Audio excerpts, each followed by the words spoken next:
Let's have a little chit chat about Jessica Stanley from Twilight, shall we? Is Jessica mean? I think Stephenie Meyer definitely wants us to think she's mean.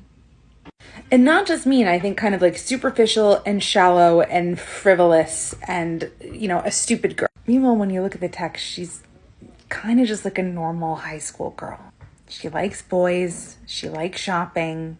She is like other girls. I think part of the reason that we think of her as mean sometimes is because of Anna Kendrick's portrayal in Twilight. She's got that edge to her. And that's because in Twilight, they mashed together two characters, Jessica and another character, Lauren Mallory, who is in the book and is legit mean. As soon as Bella meets Jessica in Twilight, she's already referring to her as babbling and prattling, when Jessica's really just talking about her classes and is the person that explains the Cullens to her. Yes, she's fixated on Mike Newton, and Mike Newton is also positioned as someone that we're not supposed to like.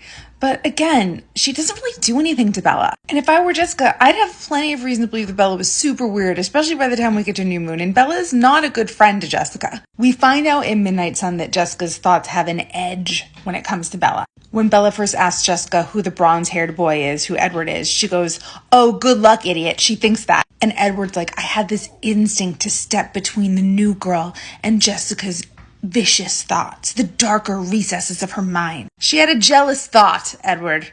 He also speaks repeatedly about being repulsed by Jessica's fantasies. He's pretty much repulsed by any teenage girl who's ever had an impure thought. But we eventually find out what her fantasies were because he replaces Jessica with Bella in the fantasy, and he says, "What if it had been Bella imagining me with my arms wrapped around her fragile body, feeling me pull her tightly against my chest and then cupping my hand under her chin, brushing the heavy curtain of her hair back from her blushing face, leaning my face closer to hers, moving closer still." Okay, so basically Jessica's fantasy was that she was hugging Edward and Edward moved close for a kiss. That's the fantasy that makes Edward Branter a harlot.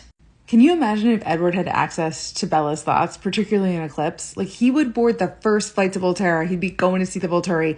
He thinks he's heard impure thoughts. He hasn't heard anything yet. Anyway, I think there's a little bit of Jessica Stanley in all of us, and I think none of us really want to admit that.